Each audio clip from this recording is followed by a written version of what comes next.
আজকের এই সাংবাদিক বৈঠকে যারা আমরা একসঙ্গে রয়েছি, আমার বাঁদিকে রয়েছেন রাজ্য সরকারের মাননীয় মন্ত্রী ভগবান দাস, ডান দিকে Abhishek Singh, secretary government of Tripura, তার পাশে রয়েছেন শ্রীমতী অদিতি মজুমদার, যার নেতৃত্বে বা যার পৌরোহিত্যে আমাদের জিআরবিটি যে পরীক্ষা সেটা সম্পন্ন হয়েছে।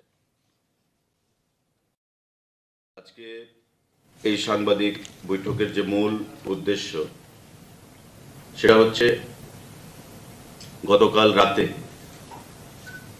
আমাদের যে জিআরবিটি এক্সাম গ্রহণ করা হয়েছিল সেই জিআরবিটি এক্সামের রেজাল্ট ডিক্লেয়ার করা হয়েছে এবং এই রেজাল্টকে নিয়ে সারা রাজ্যে আপনারা জানেন, আপনারা দেখেছেন, বিশেষ করে যুব সম্প্রদায়ের মধ্যে একটা উন্মাদনা ছিল।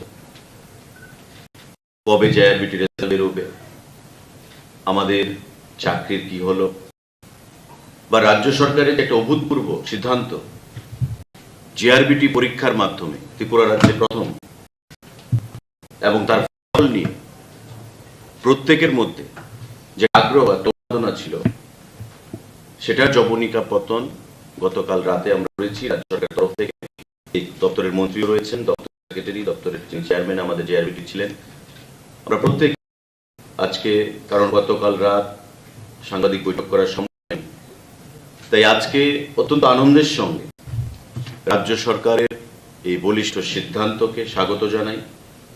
রাজ্যের মাননীয় মুখ্যমন্ত্রী, উপমুখ্যমন্ত্রী এবং প্রতি ক্যাবিনেট মিনিস্টার যাদের সাথে কথা বলে এই জিআরবিটি রেজাল্ট ডিক্লেয়ার করার সিদ্ধান্ত গ্রহণ করা হয়েছে তাদেরকে ধন্যবাদ জানাই, এবং আধিকারিকরা যারা জিআরবিটি পরীক্ষা সম্পন্ন করা থেকে শুরু করে ট্রান্সপারেন্ট পদ্ধতিতে মেরিট লিস্ট তারা প্রকাশ করেছে তাদেরকে অনেক অনেক ধন্যবাদ এবং শুভেচ্ছা জানাই। এটা যুগান্তকারী সিদ্ধান্ত রাজ্য সরকার গ্রহণ করেছিল জিআরবিটি পরীক্ষা গ্রহণের মাধ্যমে। আমরা দেখেছি গ্রুপ সি এবং গ্রুপ ডি এই দুটো ক্যাটাগরিতে পরীক্ষাগুলো গ্রহণ করা হয়েছিল এবং যা ফলাফল বেরিয়েছে টোটাল আপনারা জানেন যে গ্রুপ সির জন্য আমাদের টোটাল পোস্ট 2410 এবং গ্রুপ ডির জন্য যেটা মাল্টিটাস্কিং স্টাফ গ্রুপ ডি তার জন্য ছিল 2500, অর্থাৎ 2410 হচ্ছে গ্রুপ সি এবং 2500 হচ্ছে গ্রুপ ডি। রেজাল্টে বেরিয়েছে তাতে গ্রুপ সি 1:3 রেশিওতে আর গ্রুপ ডি যার সংখ্যা 2500 আমরা 1:6 রেশিওতে পাবলিশ করেছি।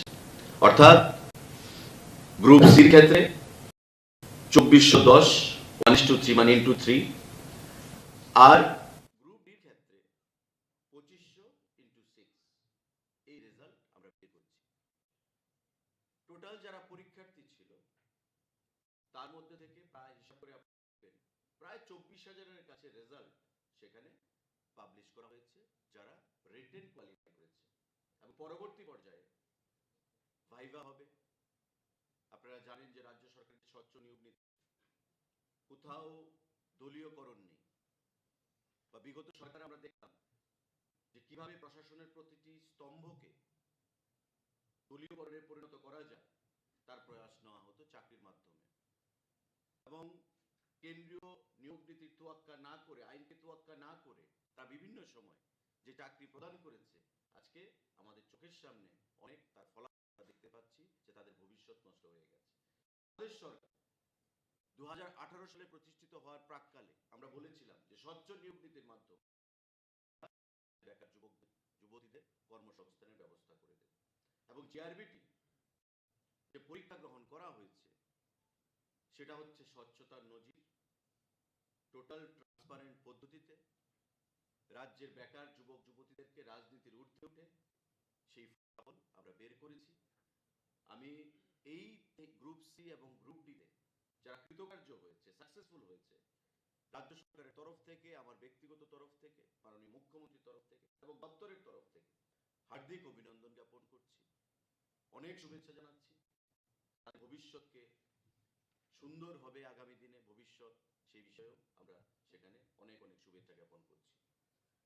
টোটাল এই যে ফলাফলটা প্রকাশ করা হয়েছে স্বচ্ছভাবে, আমরা দেখতে পাচ্ছি ফেসবুকের মাধ্যমে কয়েকখান থেকে, কয়েক জায়গা থেকে উস্কানিমূলক বক্তব্য রাখা হচ্ছে। যে ফলাফল বেরিয়েছে, এখন ভাইভা হবে, রিটেন এক্সামের ফল বেরিয়েছে, এখন মৌখিক ইন্টারভিউ হবে, তাতে অনেক সময় লেগে যাবে। আপনারা নিশ্চয়ই জানেন সাংবাদিক বন্ধুরা, আপনারা গণতন্ত্রের চতুর্থ স্তম্ভ, আপনারা জনমত তৈরি করেন, যে 1 লক্ষের উপর বেশি যারা পরীক্ষায় পার্টিসিপেট করেছিল, মাঝখানে হাইকোর্টের স্টে অর্ডার ছিল, সমস্ত প্রসেস একটা করতে সময় লেগে যায়। যে সময়টা লেগেছে বলবো যে দপ্তর এবং আধিকারিকরা সিরিয়াস ওয়েতে স্বচ্ছতার সঙ্গে তারা এই কাজটা করতে পেরেছে। হাইকোর্ট মাঝখানে মাস 6 স্টে দিয়ে রেখেছিল, কারণ আপনারা জানেন তার ব্যাকগ্রাউন্ডটা কি, নতুনভাবে আমরা বলতে চাইব না। আমরা আগেও দিতে পারতাম, কিন্তু যেহেতু সাবজুডাইজড ম্যাটার ছিল, বিচারাধীন ছিল ব্যাপারটা, তাই আমরা সময় নিয়েছি যাতে সমস্ত ধরনের কন্ট্রোভার্সি উপরে উঠে দপ্তর স্বচ্ছতার সঙ্গে তার ফলাফল প্রকাশ করতে পারে, এবং গতকাল রাতে তার ফলাফল প্রকাশ করা হয়েছে।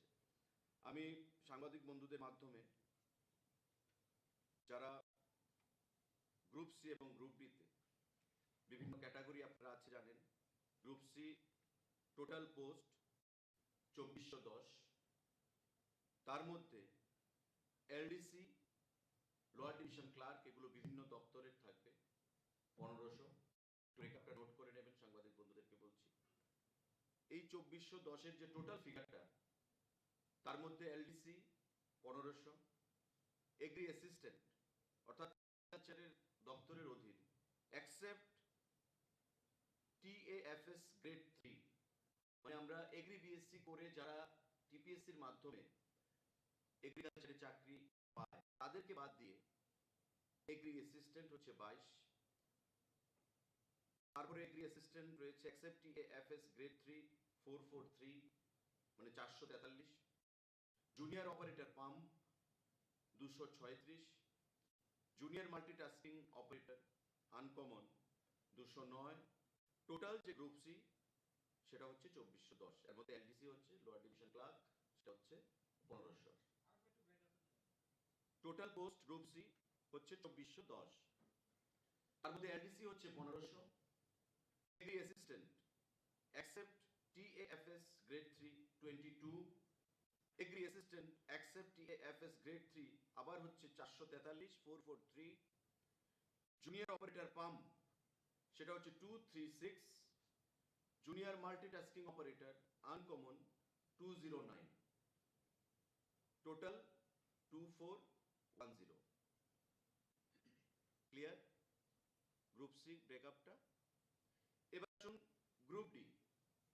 আমাদের গ্রুপ ডি মানে মাল্টিটাস্কিং স্টাফ গ্রুপ ডি, তার সংখ্যাটা হচ্ছে 2500, কারণ গ্রুপ সির মতো তাদের ব্রেকআপ নেই। এটা একটা total 2500 figure, multitasking staff total হচ্ছে 2500।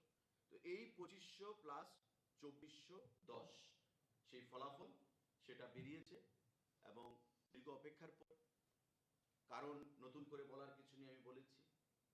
আর খুব শীঘ্রই তাদের যে মৌখিক পরীক্ষা বা মৌখিক ইন্টারভিউ, ডেট কবে হবে দপ্তর থেকে সেটা জানিয়ে দেওয়া হবে। আমি তাদেরকে অনেক অনেক অভিনন্দন জানাচ্ছি। এবং আরেকটা সিদ্ধান্ত, যে আপনারা জানেন যে এখানে আমাদের রাজ্যের বহু ছেলেমেয়েরা পার্টিসিপেট করেছে, এবং গ্রুপ সি এবং গ্রুপ ডির জন্য আমাদের পিআরটিসি, রাজ্যের যে পিআরটিসি, সেটাকে প্রেফারেন্স দেওয়া হবে, রাজ্য সরকার সিদ্ধান্ত গ্রহণ করেছে, এবং দপ্তর সেটা জানিয়ে দিয়েছে, বা আগামী দিনেও নোটিফিকেশন বের হবে। আমরা চাই এ রাজ্যের যারা ছেলে মেয়েরা প্রতিযোগিতামূলক পরীক্ষার মাধ্যমে, জিআরবিটির মাধ্যমে তারা তাদের ভবিষ্যৎ ভবিষ্যৎকে সুন্দর করার জন্য পরীক্ষায় পার্টিসিপেট করেছে, তাদের ভবিষ্যৎকে বা সম্ভাবনাকে আরো সুদৃঢ় করতে রাজ্যে তাই পিআরটিসি সেখানে প্রেফারেন্স দেওয়া হবে সেই সিদ্ধান্ত আমরা গ্রহণ করেছি। এবং খুব শীঘ্রই আমাদের মৌখিক ফলাফল যে পরীক্ষা মৌখিক কবে হবে সে দপ্তর থেকে নোটিফিকেশন ইস্যু করা হবে। আমি অনুরোধ জানাবো যারা এই প্রায় 24,000 যারা ক্যান্ডিডেট কৃতকার্য হয়েছে, যারা সাকসেসফুলি রিটেন ক্লিয়ার করেছে, তারা যেন তাদের প্রস্তুতি নিয়ে রাখে, দপ্তরের সঙ্গে যোগাযোগ রাখে এবং কোনো ধরনের যারা কুচক্রী, যারা চাইছে এই জিআরবিটিকে নিয়ে ঘোলাজলে মাছ ধরার জন্য, তাদের ষড়যন্ত্রে যেন পা না দেন। কারণ আমরা বিগত দিনেও দেখেছি জিআরবিটিকে নিয়ে বিভিন্ন ত্রুটিপূর্ণ মন্তব্য করা হয়েছে, জিআরবিটির ভবিষ্যৎ নিয়ে প্রশ্নচিহ্ন এঁকে দেওয়া হয়েছে এবং রাজ্য সরকারের যে ইন্টেনশন যে স্বচ্ছ নিয়োগ নীতি, ট্রান্সপারেন্ট হতে, মেধা মূল্যায়ন দিতে হবে, এই প্রসেস নিয়ে রাজ্য সরকার যে কাজ করে চলেছে তাকে চ্যালেঞ্জ করে বিভিন্ন অ্যাঙ্গেল থেকে রাজনৈতিকভাবেও সেখানে কালিমালিপ্ত করার চেষ্টা করা হয়েছে। তার থেকে যেন তারা বেরিয়ে এসে আগামী দিনে তাদের সুন্দর ভবিষ্যৎ গড়ার দিকে ধাবিত হয়, রাজ্য সরকারের তরফ থেকে আমরা সেই আশা রাখবো। আমি আহ্বান জানাবো আমাদের মন্ত্রী ভগবান দাস, যে দপ্তরের অধীনে জিআরবিটি পরীক্ষা অনুষ্ঠিত হয়েছে, ম্যান পাওয়ার, এমপ্লয়মেন্টের ম্যান পাওয়ার, সেই দপ্তরের মাননীয় মন্ত্রী ভগবান দাসকে আপনাদের উদ্দেশ্যে কিছু বলার জন্য।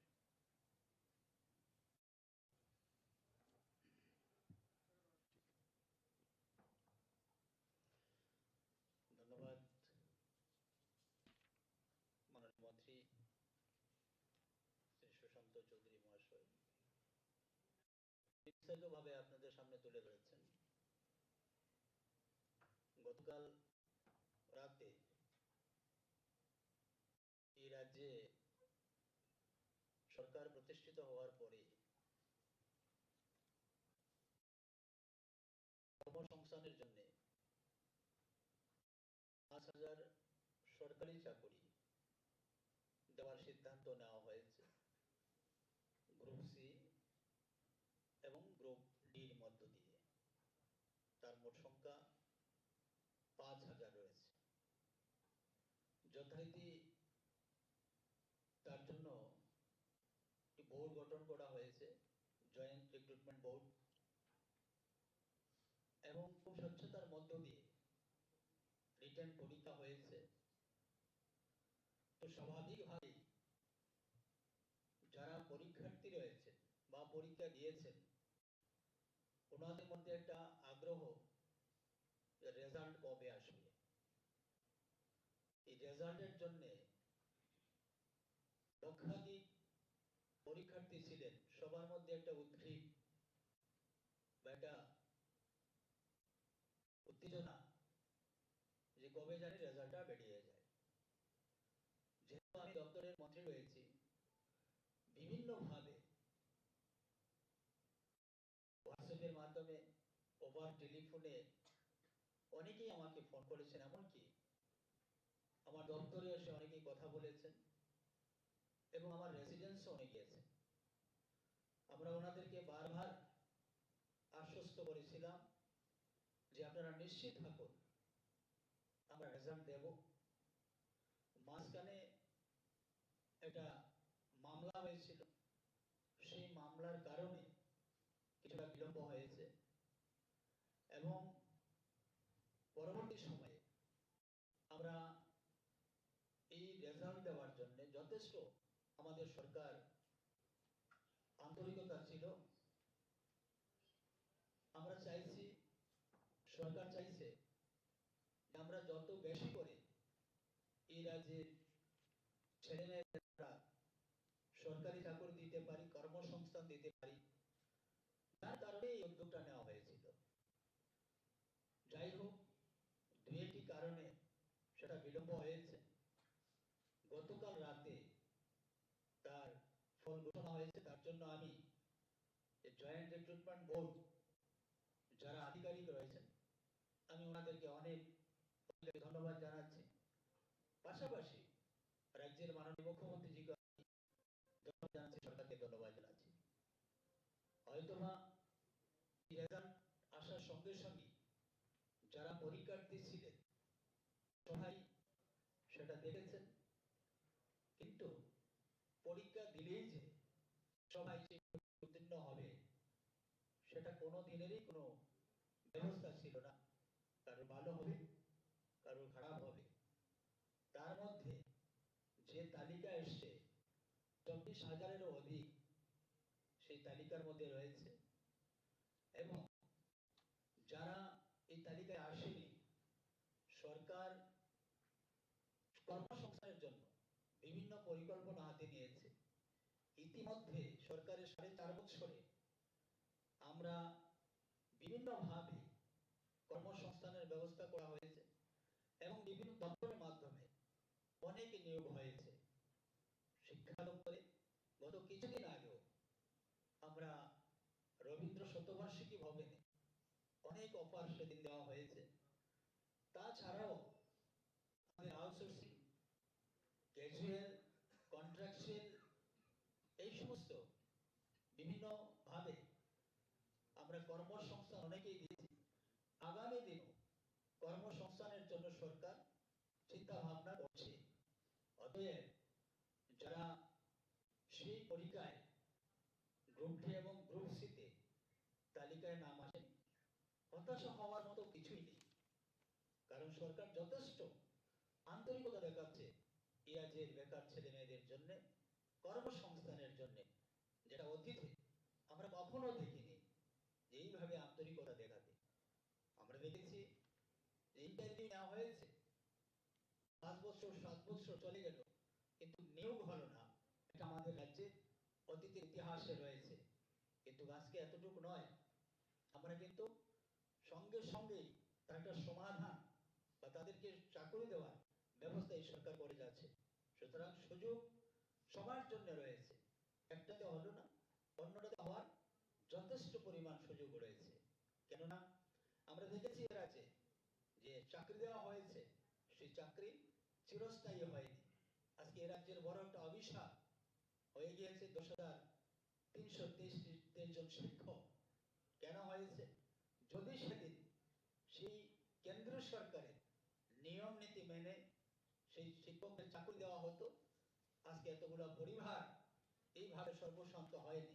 আজকে তাদেরকে রাস্তায় বসতে হয়নি, তাদেরকে আজকে আমরণ অনশন করতে হয়নি। আজকে এই পরিবারগুলা বিপন্ন হওয়ার কোনো কথাই ছিল না। কিন্তু সেই দিন জানি না আমরা কি কারণে এইভাবে কেন্দ্র সরকারের সেই নিয়ম নীতিকে না মেনে মর্জিমাফি চাকরি দেওয়া হয়েছিল।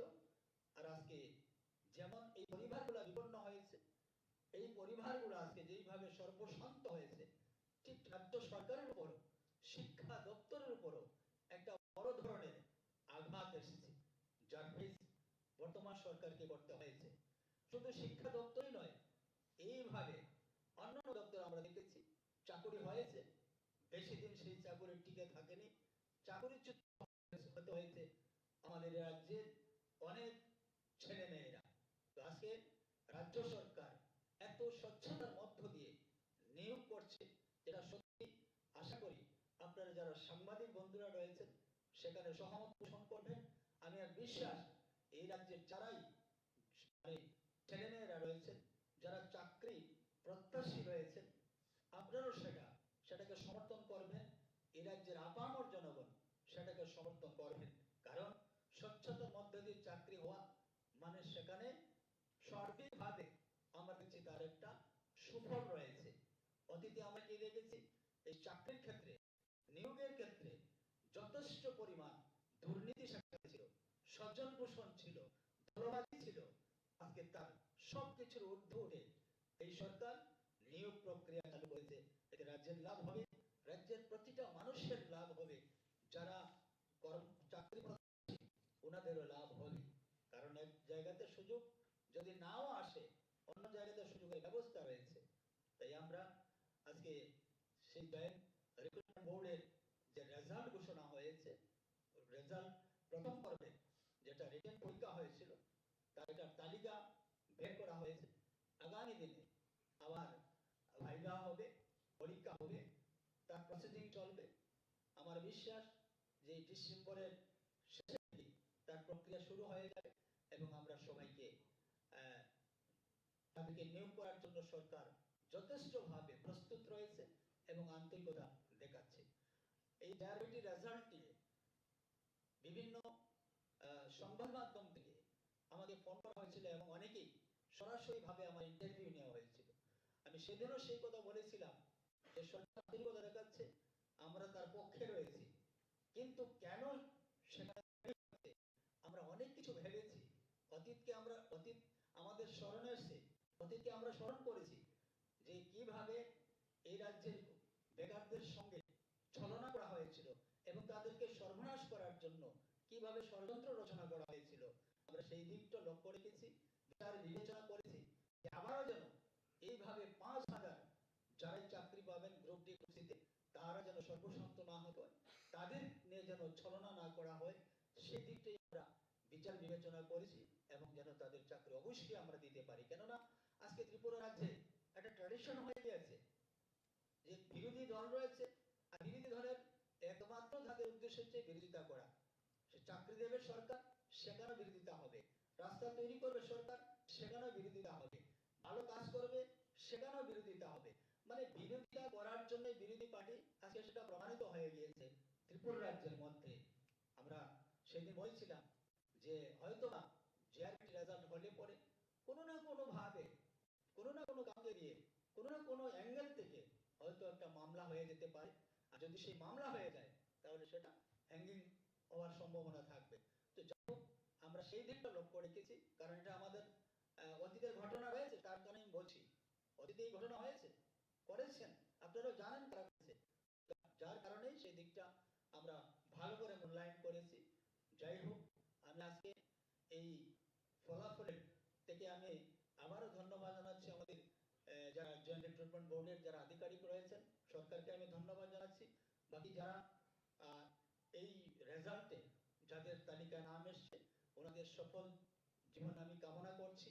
আর যারা নাম আসেনি যাদের, ওনাদেরকেও আমি বলবো যে সুযোগ শেষ হয়নি, সুযোগ রয়েছে, যেহেতু আস্থা রয়েছে, যেহেতু সরকার চাইছে এই রাজ্যে যত থেকে যত বেশি করে কর্মসংস্থান দেওয়া যায়। আপনারা আগামী দিনের জন্য প্রস্তুত হন। সবাইকে অনেক অনেক ধন্যবাদ, নমস্কার। এক সেকেন্ড, সেক্রেটারি চেয়ারম্যান আছে, তাদের শেষ করে নিই। धन्यवाद sir. After that let me control. माननीय मंत्रीगण উনি ওনার বক্তব্য রাখেন। আমি তিনটা পয়েন্ট, শুধু যে টেকনিক্যাল পয়েন্ট আছে ওটা আমরা আমার কথা রাখবো। এই যে অ্যাডভার্টিজমেন্ট গ্রুপ সি এবং গ্রুপ ডি যে বার করা হয়েছিল ওটা 27 নভেম্বর 2020, তারপরে 12 ফেব্রুয়ারি 2021 গ্রুপ সি বার হয়েছিল আর গ্রুপ ডি বার 3 ডিসেম্বর 2020। আপনারা জানেন এরপরে কোভিড সেকেন্ড ওয়েভ এসেছে। অনেক ইভেন দো জেআরবিটি ইচ্ছা ছিল, গভর্নমেন্ট ইচ্ছা ছিল, বাট বিকজ অফ ওই সেকেন্ড ওয়েভ যে এক্সাম যে কন্ডাক্ট হয়েছে আগস্ট মাসে হয়েছে। বাট তারপরেও এত বড় এক্সারসাইজ 8 জেলা মিলে 1,21,500 মোটামুটি আমাদের ক্যান্ডিডেট ওনারা অ্যাপিয়ার হয়েছেন। ও আমার শিট দিয়ে এই এক্সাম কন্ডাক্ট করে যে প্রথমবার যে স্বচ্ছতা আমরা বলি যে ওখানে যে पैमाना আছে, মানক আছে স্বচ্ছতা, ওটা নিয়ে এক্সাম করানো হয়েছে।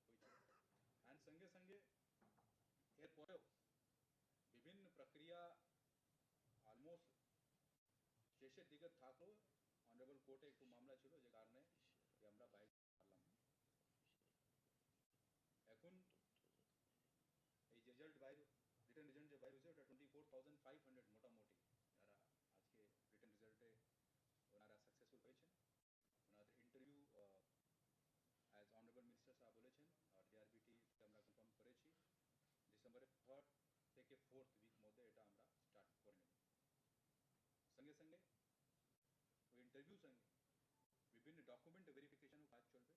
ওই ডকুমেন্ট ভেরিফিকেশন মধ্যে পিআরটিসি ভেরিফিকেশনও কাজ হবে। যে already honourable council of minister cabinet যে ডিসিশন হয়েছে, সরকারের যে ডিসিশন হয়েছে, that should be honoured and that would be ensured. এই যে রেজাল্ট এখন বাইর হয়েছে তো শুধু দু ওয়েবসাইটে বাইর হয়েছে, jrbttripura.com and employment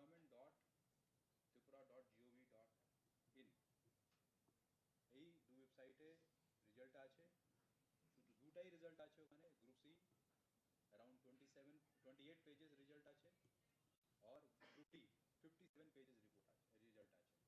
এটা ছাড়া আর কোনো জায়গা কোনো রেজাল্ট মানেনি না, ওটা মান্য নাই। আমার রিকোয়েস্ট হবে সবই ত্রিপুরাবাসী আর আমাদের ক্যান্ডিডেট আছেন, আপনারা আর কোনো সোশ্যাল মিডিয়া আর কোনো জায়গা কোনো যদি রেজাল্ট কেউ বলছে, that should not be consider, ওটা আপনারা দেখবেন না। শুধু এই দুটা জায়গায় যা আছে, that is signed by controller of examination, ওনার সিগনেচার নিয়ে যে রেজাল্ট বাইর হয়েছে ওটা আছে, যেখানে শুধু রোল নাম্বার আছে। এখন গ্রুপ সি মধ্যে 1:3 রাখা আছে, গ্রুপ ডি মধ্যে 1:6 রাখা আছে। বাট যে অ্যাজ পার রুল যে থাকে, লাস্ট মার্কস যে থাকে যেখানে মেরিট ক্লোজ হয়, ওই মার্কসের উপরে যতজন ক্যান্ডিডেট থাকেন, সাপোজ 60 জন থাকেন, 65 জন থাকে, সবাই নাম ঢুকে যায় মেরিট লিস্টে। সেই কারণে যখন আপনি ক্যালকুলেট করবেন তো 1:3 থেকে একটু বেশি দেখবে। সিম্পলি 1:6 যত হবে, লাস্ট মার্কস যত হবে যেখানে যারা ঢুকে, যত ওখানে ক্যান্ডিডেট থাকবেন সবাই নাম ওখানে ঢুকে যায় ওই মার্কস উপরে। তো এটা মোটামুটি ওখানে এই ফিগার থাকবে। আমাদের পক্ষ থেকে এবং জেআরবিটি পক্ষ থেকে এই প্রচেষ্টা থাকবে ইন্টারভিউ প্রসেস যেরকম আমরা রিটেন প্রসেসে শেষ হয়েছে ওই মতো ওই স্বচ্ছতা নিয়ে ইন্টারভিউ প্রসেসও শেষ হোক, এবং 85% মার্কস পুরো ছিল ওটা রিটেন মার্কসে ছিল, 15% শুধু ইন্টারভিউ আছে, that will also be completed and then final result JRBT পক্ষ থেকে ফাইল করা হবে।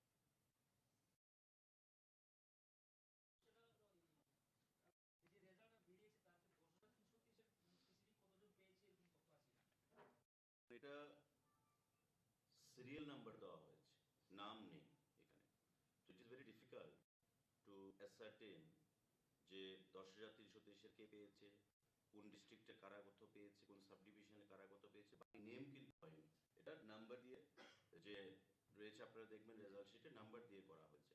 তো এটা পরবর্তী পর্যায়ে যখন দপ্তর থেকে নোটিফিকেশন ইস্যু করা হবে এবং তারা যখন ভাইভাতে পার্টিসিপেট করবে, রেজাল্ট বেরোবে, তখন সেটা হয়তো বলা যেতে পারে দপ্তর থেকে। তো এখন at this point of time it is not possible to declare anything. ডিসেম্বরের মধ্যে বাইবা প্রক্রিয়াটাকে সম্পূর্ণ করার কোনো সম্ভাবনা আছে? না, প্রক্রিয়া দেখুন, এই যে জিআরবিটির প্রক্রিয়া এটা সম্পন্ন হয়েছে প্রায় 2 বছর, কিন্তু রিজনও বলা হয়েছে, কোর্টের ইন্টারভেনশন ছিল, কোভিডের প্যান্ডেমিকের সেখানে দাপট ছিল, তার জন্য সেটা করা হয়নি। এবার আসুন ভাইভা প্রক্রিয়াকে সম্পন্ন করতে সেক্রেটারি এবং অনারেবল মিনিস্টার দুজনেই বলেছেন যে আমরা প্রসেস তো স্টার্ট করব, কিন্তু একটা প্রসেস, এই যে 40,000 যারা কোয়ালিফাই করেছে তাদের পিআরটিসি চেক করা, তাদের each and every document check করা, ভেরিফিকেশন করা, ক্রস ভেরিফিকেশন করা, একটা সময় লাগে। তারপর হচ্ছে আপনার ইন্টারভিউ প্রসেস কমপ্লিট করা। তো অল পুট টুগেদার দপ্তর খুব সিনসিয়ারলি এবং স্বচ্ছতার সঙ্গে ট্রান্সপারেন্ট ওয়েতে যেটা করেছে, আগামী দিনেও সেটা করবে। তো আমরা একটু এসুরেন্স দিতে পারি যে যে টাইমটা রিটেন এক্সাম ডিক্লেয়ার করতে লেগেছে, নিশ্চয়ই সেই টাইমটা লাগার কথা না বা লাগা উচিত হবে না। বাকিটা সময় যখন টাইম টু টাইম কোনো সিদ্ধান্ত হবে আপনাদেরকে সেটা জানিয়ে দেওয়া হবে। আমাদের ইন্টেনশন স্বচ্ছ নিয়োগ নীতি, রাজ্যের যুবক যুবতীদেরকে কর্মসংস্থানের ব্যবস্থা করা, যেটা আমাদের মাননীয় মন্ত্রীও বলেছেন, এবং আমরা সেই বিষয় থেকে এক পাও এক বিন্দুও আমরা সরতে চাই না। That's it, that's the intention of the government, this is the mandate of the government. আসন্ন বিধানসভা নির্বাচনের আগে কি নিয়োগের মানে সিদ্ধান্ত নেওয়া হয়েছে কিনা এই যে উত্তর তো দিয়ে দিলাম, প্রসেস চলছে, প্রসেস উত্তর দিয়ে দিলাম। ডিসেম্বরের মধ্যে, এই by the last of December the next course of process will be started. Okay, এখন প্রসেসটা স্টার্ট করতে 2 মাস লাগবে না 1 মাস লাগবে না 7 দিন লাগবে, সেটা প্রসেস স্টার্ট হলে বোঝা যাবে। ঠিক আছে। আচ্ছা, আরেকটা বিষয়, গত 4.5 বছরে এখন পর্যন্ত কতজন নিয়মিত চাকরি? ভেরি শর্টলি ডাটা নিয়ে আসছি, হ্যাঁ, একদম অথেন্টিক ডাটা, ফিনান্সের ডাটা। আপনারাও যেমন আজকে আমরা একটা রেজাল্ট বের করেছি, মানে গতকালকে রাত্রে, আজকে যেটা আমরা ঘোষণা দিলাম অফিসিয়ালি, সেটাও তো চাকরি রাজ্যের ছেলেই তো পাবে। এটা 1 বছর আগে পাক আর 1 বছর পরে পাক, তাদেরকেই দেওয়া হবে। এবং এই প্রসেসটা ইনিশিয়েটিভ কারা নিয়েছে? আমাদের সরকার নিয়েছে। তো স্বাভাবিকভাবে আমাদের সরকারের আমলে তাদের চাকরি হয়েছে, এটাই রেকর্ডেড থাকবে। তো এই টোটাল প্রসেস বা টোটাল যে ফিগারটা আপনি যেটা চাইছেন সেটা নিয়ে আমি খুব শর্টলি আসছি, এবং বিরোধীরা যারা বলছে চাকরি নেই তাদের মুখে ঝামা ঘষে দিয়ে আগামী দিনে আমরা পথ দেখাবো বা দিশা দেখাবো যে রাজ্য সরকার কত হাজার চাকরি দিয়েছে বা কর্মসংস্থানের ক্ষেত্রে বিগত সরকার থেকে রাজ্য সরকার কতটা এগিয়ে। পিআরটিসি কি ম্যান্ডেটরি না? हुआ হয়েছে। इंटरव्यूज में पीआरटीसी डॉक्यूमेंट चेक हो गए एंड ওটা উপরে ही फाइनल रिजल्ट निर्भर করবে। And this is the decision of Council of Ministers, cabinet decision. Thank you. Thank you.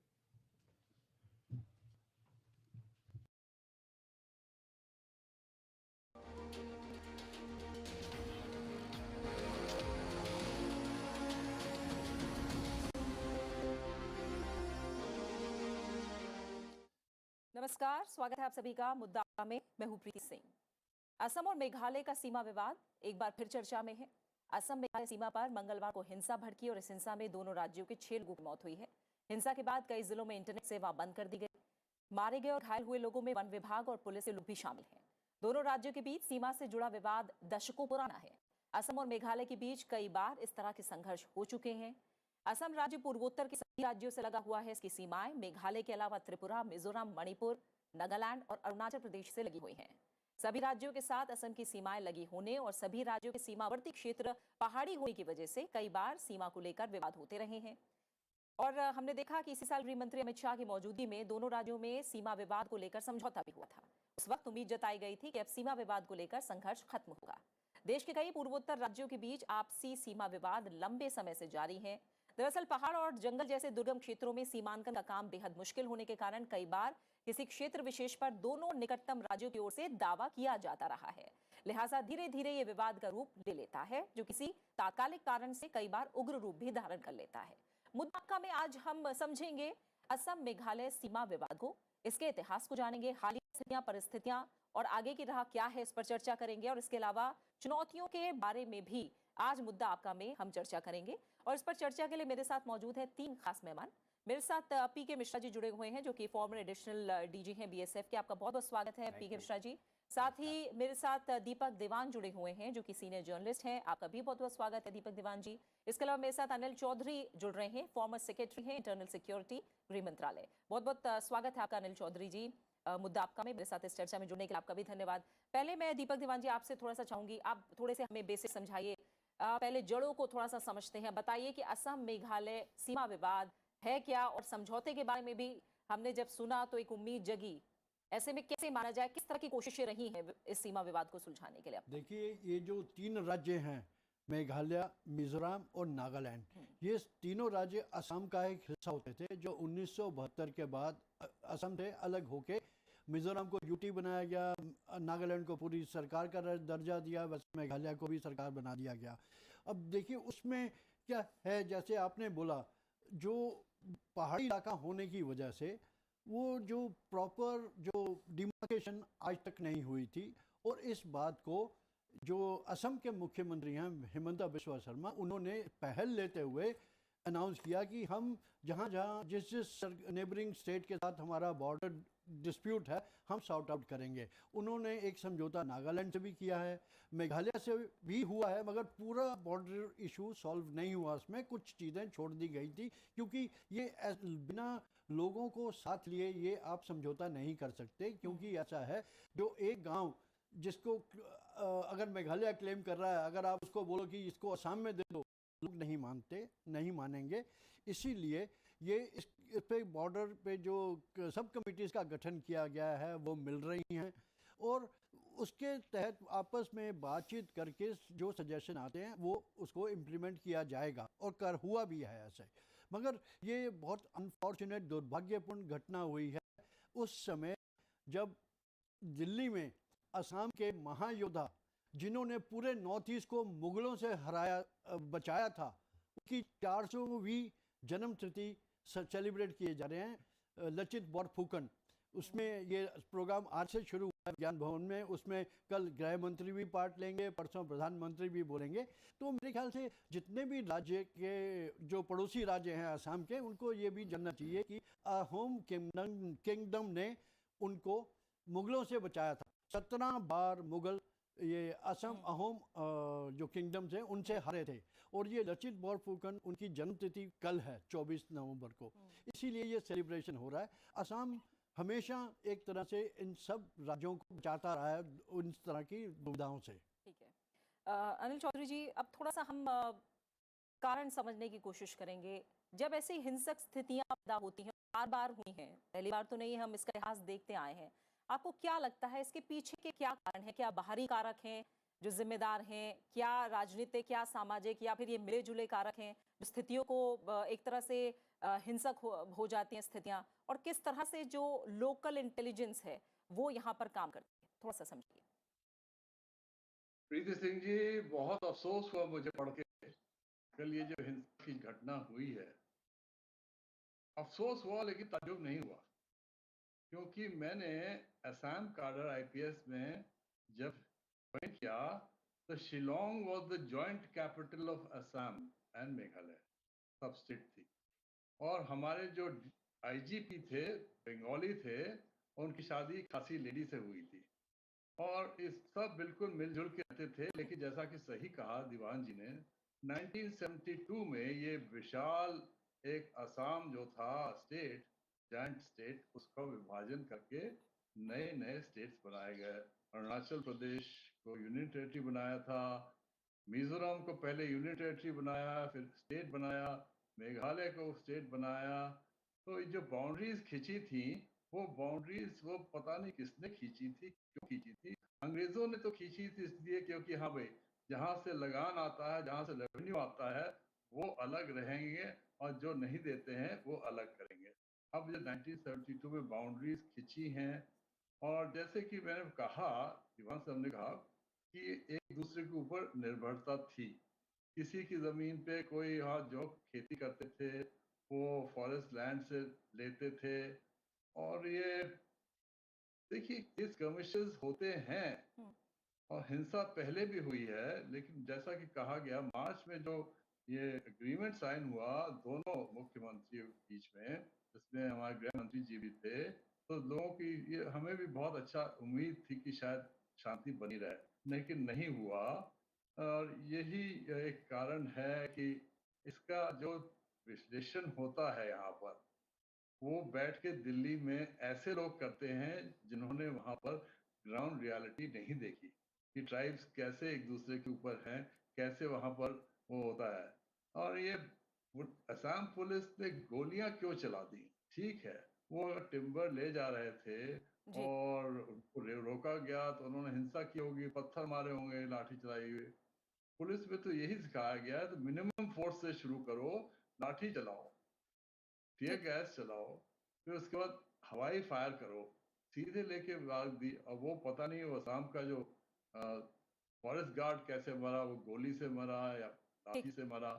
लेकिन बहुत ही अफसोस की बात है, इसके विश्लेषण, इसके जो समाधान होगा वो वही लोग कर पाएंगे जो वहां पर स्थिति से अच्छी जी। तरह अवगत। बिल्कुल। पीके मिश्रा जी, जैसे ग्राउंड रियलिटी की बात अभी अनिल जी भी कर रहे हैं, मैं थोड़ा समझना चाहूंगी, सिक्योरिटी फोर्सेस के लिए किस तरह की ग्राउंड रियलिटी होती है, किस तरह के चैलेंजेस का सामना ऐसे एरियाज में करना पड़ता है, कैसे जो लोकल्स हैं, क्या उनका सपोर्ट मिलता है तो कितना मिलता है? मोटे तौर पर आप बताइए किस तरह के मॉडिफिकेशंस हुए हैं अब तक, क्या चैलेंजेस हैं वहाँ? बिल्कुल, वहाँ जो डिप्लॉयमेंट है, मैं बताना चाहता हूँ कि अनिल चौधरी साहब जो बता रहे थे, मैं सुना उनको, और ये एरिया मैंने देखा हुआ है। और जितना प्रॉब्लम था असम और मेघालय के बीच में, इसको शायद मैं अच्छी तरह जानता हूँ, क्योंकि मैं आईजी असम भी रहा हूँ और आईजी मेघालय भी रहा हूँ। इसलिए ये जो दोनों जगह, पर्टिकुलरली वेस्ट कार्बी आंगलोंग और वेस्ट जयंतिया हिल, ये दोनों को तकरीबन हम जानते हैं, क्योंकि वहाँ पर ये जो प्रॉब्लम है ये बहुत दिनों से है। बिल्कुल अनिल चौधरी जी सही बताए, ये किसने खींचा? हमारा जो है आज इंडो पाकिस्तान बॉर्डर में एलओसी कैसे हुआ और एलएसी चाइना के बॉर्डर में कैसे हुआ, उस मुताबिक अगर हम देखेंगे, ये जो 12 पॉइंट्स हमारा है, असम जब, मेघालय जब असम से 1972 में अलग हो गया, उसके बाद 12 जगह ऐसा है, 889 किलोमीटर एरिया में, 885 किलोमीटर एरिया में 12 पॉइंट ऐसा है जहां की डिस्प्यूट है। और वो जो मार्च में जो वहां दिल्ली में जो हुआ था, जो दोनों चीफ मिनिस्टर के बीच में जो सलाह हुआ था, उसमें 6 मुद्दे पर बात हो गया था, लेकिन 6 मुद्दे वो सॉल्व नहीं कर सके। लेकिन ये जो इंसिडेंट हुआ है, इसके बारे में मैं आज सुबह बात भी किया हूं, वेस्ट कार्बी आंगलोंग से भी बात किया हूं, मेघालय पुलिस से भी मैंने बात किया हूं। ये जो इंसिडेंट हुआ, ये बॉर्डर डिस्प्यूट नहीं है, this is not border dispute, ये एक्चुअली टिम्बर स्मगलिंग केस है। ठीक है। लेकिन इसके लिए मैं बताना चाहता हूं ये टिम्बर जो है, क्योंकि whole of Karbi Anglong and west Jaintia, इसमें ये बहुत, इसमें जंगल बहुत है और यहां से टिम्बर अंदर को भी आता है और पहले बांग्लादेश को भी जाता था। और ये चीज बहुत दिनों से चलते आ रहा है। और ये जो हुआ पर्टिकुलर इसके बाद जब हुआ, क्योंकि ये भी एक प्रॉब्लम है कार्बी आंगलोंग और वेस्ट जॉइंटिया हिल के बीच में, यहाँ पर भी एक प्रॉब्लमेटिक एरिया है जो कि अभी तक सॉल्व नहीं हुआ है। इसलिए ये काफी बड़ा चीज, जब इन्होंने हॉट परस्यूट करके, जब वो टिम्बर लेकर के ट्रक जा रहा था, इनका फॉरेस्ट गार्ड और पुलिस हॉट परस्यूट करके उन्होंने जिनक्यानडिंग पुलिस स्टेशन को क्रॉस करके मेघालय के अंदर क्रॉस करके चल गए थे और वहां पर फायरिंग करके ट्रक को सीज किए थे और उनको आए थे। उसमें जो था मेघालय के लोग, जो वहां पर गांव के जो लोग थे, मुखरो के लोग थे, वो डेफिनेटली हथियार मतलब लाठी पगड़ा लेकर के आए थे। चौधरी साहब के साथ मैं भी सहमत हूं। जो फॉरेस्ट गार्ड जो मारा गया, फॉरेस्ट गार्ड कैसे मारा गया, क्या गोली में मारा गया या लाठी में मारा गया, अभी तक उसका कंफर्मेशन नहीं आया है, बाद में तो आ ही जाएगा। लेकिन ये बड़ा बहुत दुख लगता है कि अभी तक हम इंटरनल कॉन्फ्लिक्ट बिटवीन स्टेट्स हम सॉल्व नहीं कर सकते, क्योंकि असम जब 1972 में डिवीजन असम का हो गया, ये जितनी से सभी स्टेट्स के साथ ये प्रॉब्लम है। और ये असम और मेघालय में सिर्फ ये पॉइंट नहीं है, और भी पॉइंट है जहां पर ऑलरेडी लास्ट 2 साल और 3 साल में काफी बार असम पुलिस और मेघालय पुलिस के बीच में भी फायरिंग हुआ है। और ये पहला किस्सा नहीं है।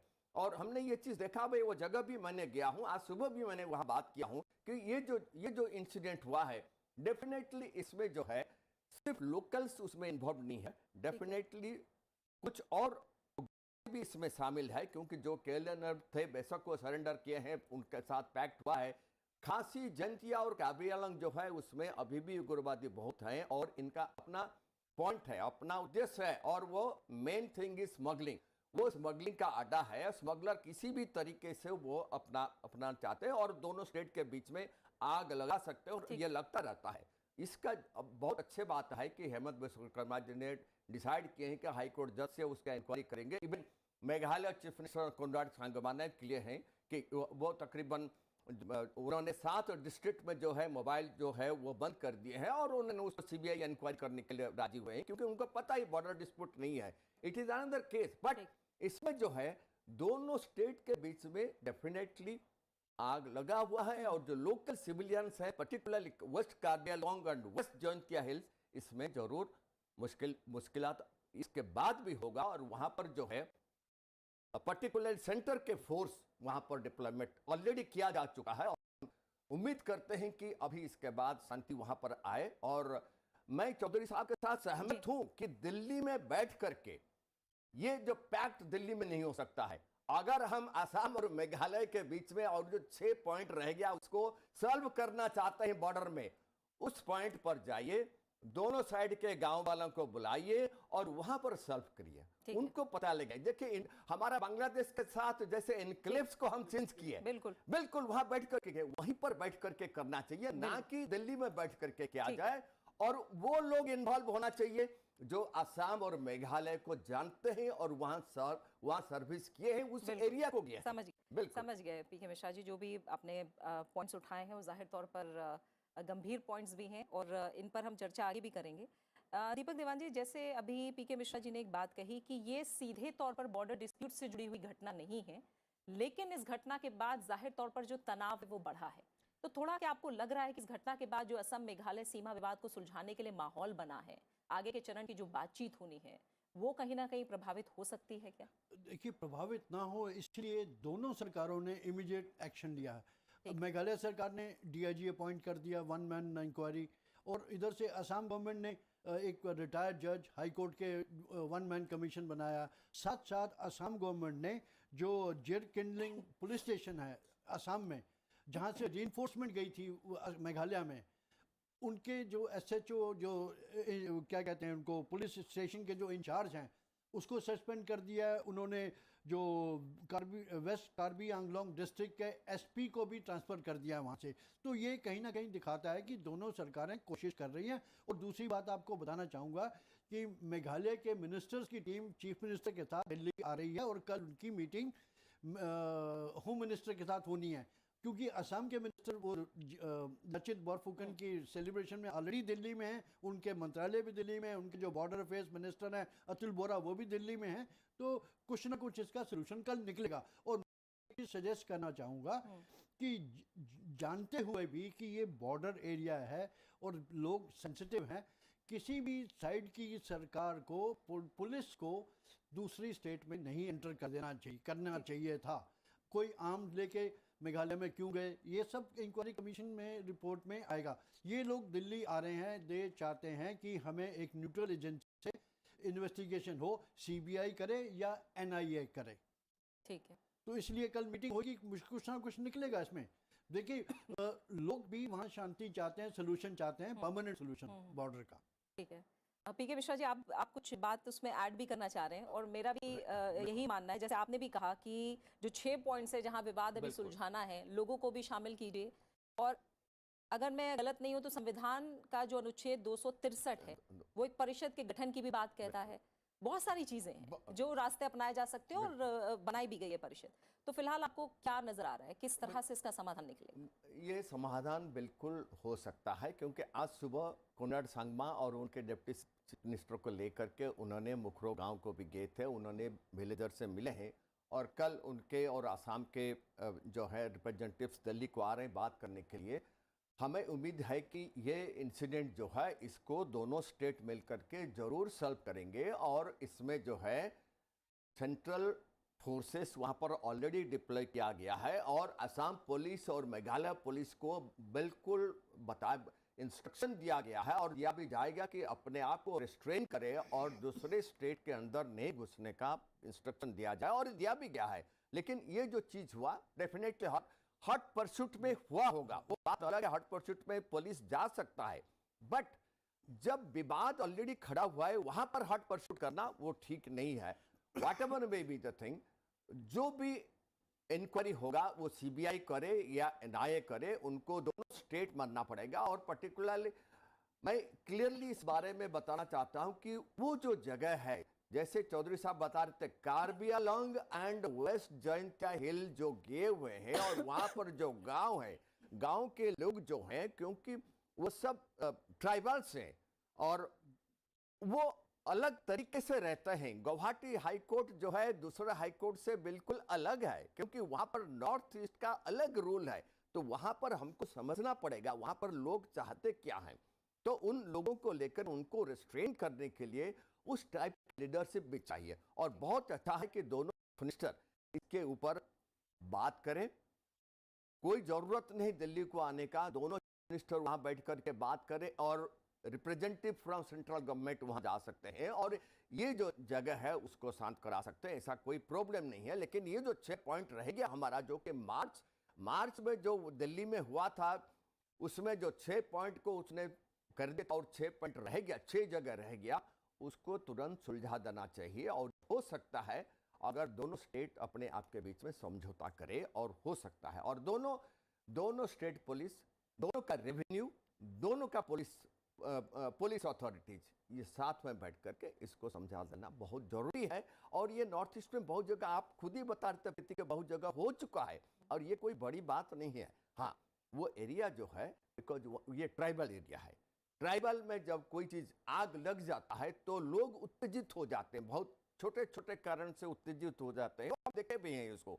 इसलिए मैं एक चीज बताऊं, वहां पर भी फायरिंग होता था। मैं कार्बी आंगलोंग ट्रूप्स कार्बी आंगलोंग के बारे में बता रहा था, वहां पर भी हमारे ऊपर जब फायरिंग होता था, हम उनके ऊपर फायरिंग जानबूझ करके नहीं करते थे, अपने आप को डिफेंसिव पोजीशन में रखते थे, क्योंकि हमें पता है अननेसेसरी लोगों के अगेंस्ट में, लोकल सिविलियंस के अगेंस्ट में जाना नहीं चाहिए। तो इसलिए अपने आप को रिस्ट्रेन रखें।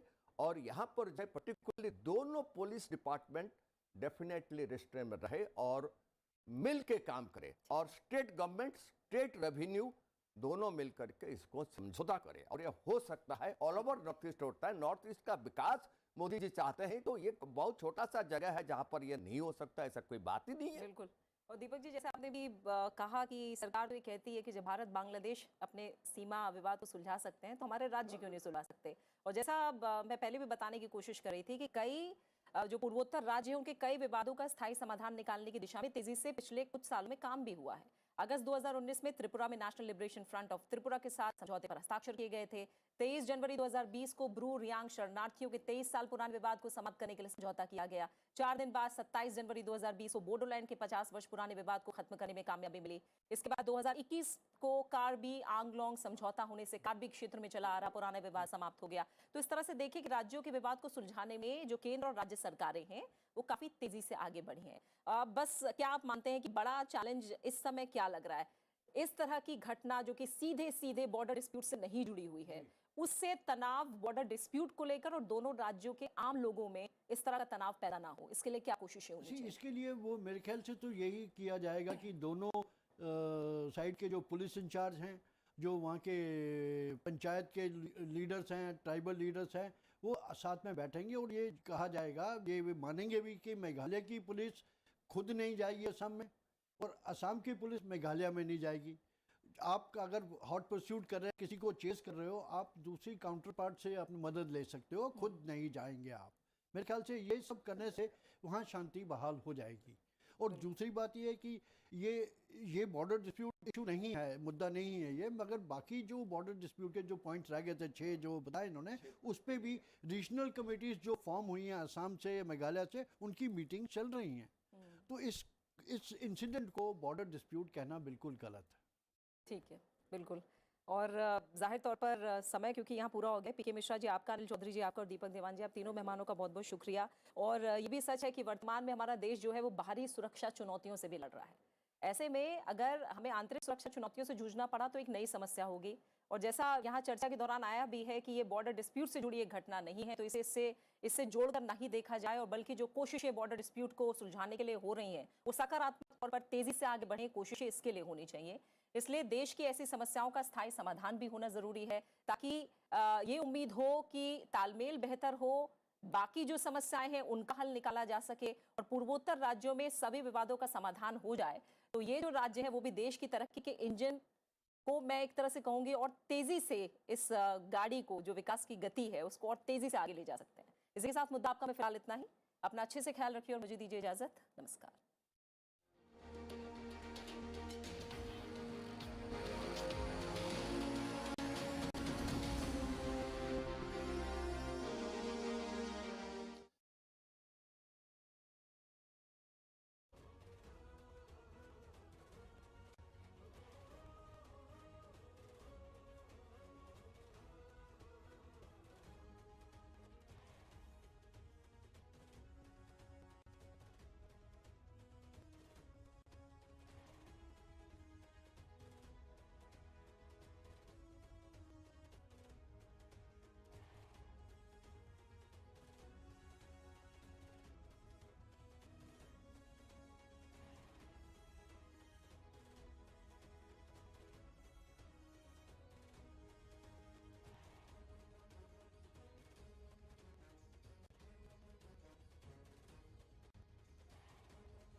ডাবল আন্দাজে রান্না হয় তখন মজার মেজাজে।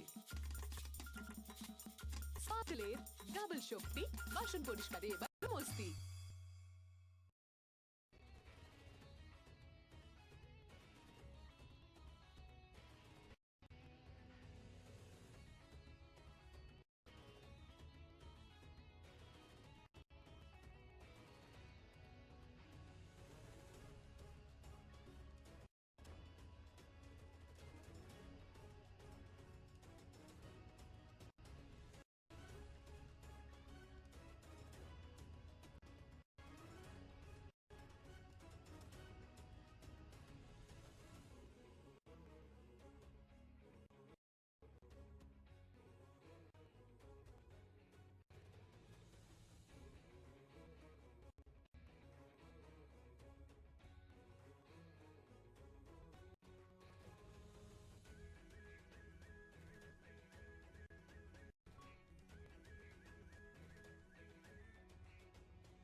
मुश्किल भले मौसम मिले बढ़ते कदम न रुक पाएंगे कोई रोक सके तो रोक ले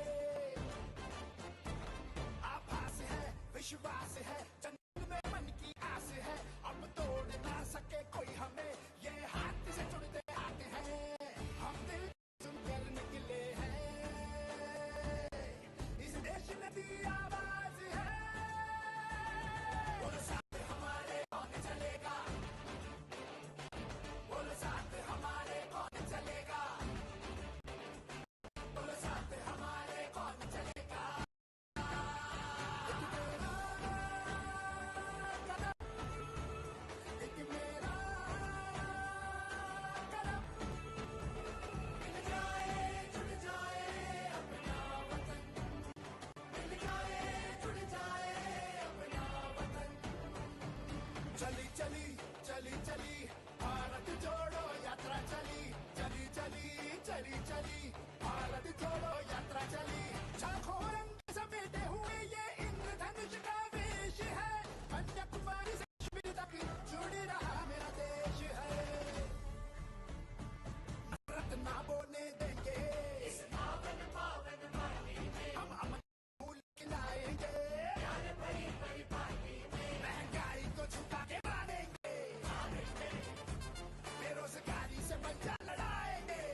আজকে ঘটনাটা কি বলবেন এই যে ঘটনাটা আজকে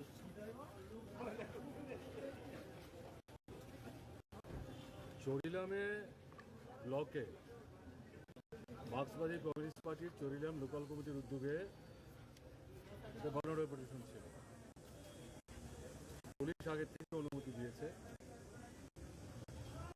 কিন্তু সকালবেলা জানলো ওখানে বিজেপি দলের তরফ থেকে ব্লকে টার্গেট একটা কর্মসূচি তারা ঘোষণা করেছে।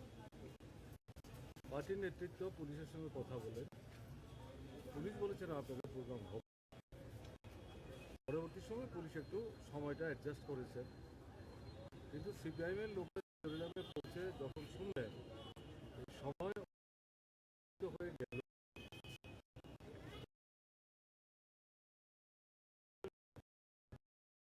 থাকছে না, তখন তারা বুঝতে পেরেছেন যে আমরা যদি যাই তাহলে এটা একটা না গিয়ে চরিলাম পার্টি অফিসের সামনেই তারা একটা সভা করে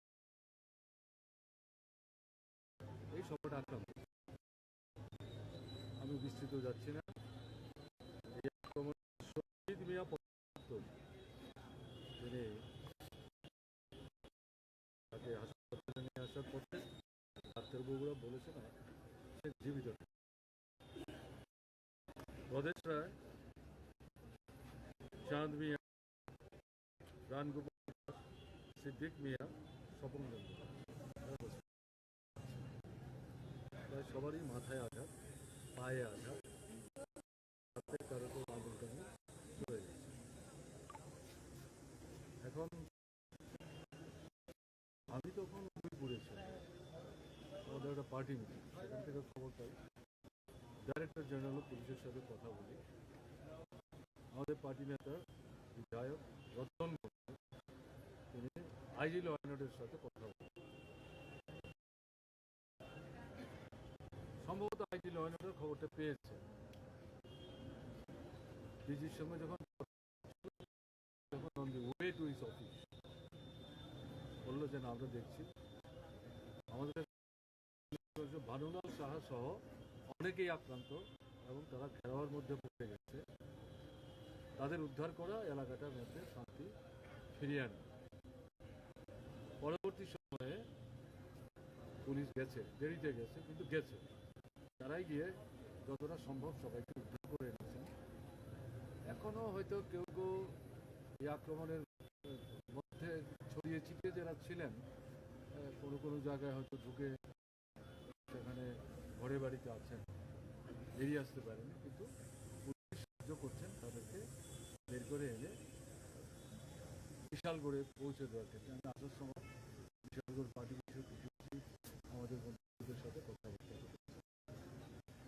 সবচেয়ে বেদনাদায়ক হচ্ছে এলাকাটা হচ্ছে আমাদের উপমুখ্যমন্ত্রী, তিনি গ্রামীণ দপ্তরের মধ্যে, তিনি বিদ্যুৎ দপ্তরের মধ্যে, তিনি অর্থ দপ্তরের মধ্যে, এবং ত্রিপুরা রাজ্যে তো সরকার তো কোনো কিছু নাই। এর মধ্যে যে দপ্তরগুলি দুর্নীতি শুরু হয়ে গেছে তার মধ্যে একটা হচ্ছে বিদ্যুৎ দপ্তর, আর একটা হচ্ছে গ্রামীণ দপ্তর। মন্ত্রিসভার ব্যর্থতা ঠিক আছে একরকম, দলটাকে তো সংযত রাখবে। এই ধরনের আক্রমণ, একটা মিছিল করবে, ডেপুটেশন দেবে 50-52 মাস করে, এ তো জনগণের ত্রিপুরাই এই দাবিতে যাচ্ছে। এটা এইভাবে খুন খারাপি করে ফেলতে হবে? আমরা তো এটাকেই বলছি জঙ্গলের শাসন, এটাই ফেসিস্টের সন্ত্রাস। আমরা নিন্দা করছি এটা, খুন হয়েছে তার স্মৃতির প্রতি শ্রদ্ধা জানাচ্ছি। যারা আহত হয়ে এসছেন চাইব তারা দ্রুত সুস্থ হয়ে বাড়িতে ফিরে যান। পুলিশের কাছে আমাদের দাবি, এই আক্রমণের সাথে যারা যুক্ত তাদেরকে গ্রেপ্তার করার ব্যবস্থা হোক, শাস্তির ব্যবস্থা করা হোক। ত্রিপুরার মানুষ সব দেখছেন, শুনছেন, জানেন। এগুলো হিসাব বহির্ভূত ঘটনা বলে যদি কেউ মনে করেন মানুষ ভুলে যাবেন, তাহলে ভুল করেন। এবং এই ভয় থেকে এই ঘটনাগুলি ঘটছে। শাসক দল, সরকার যে মানুষের ক্ষোভ বিক্ষোভ লাঘব করতে পারবেন বা অন্যদিকে ঘুরিয়ে দিতে পারবেন, মানুষ তার জবাব।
দাঁড়াও না তোমরা তোমরা শুনো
नमस्कार शर्मा जी, नमस्ते भाभी जी।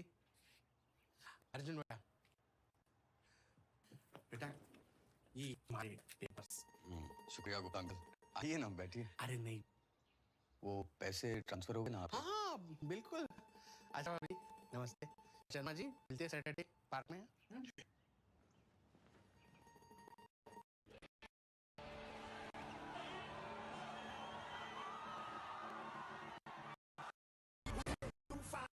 मुश्किल मौसम मिले बढ़ते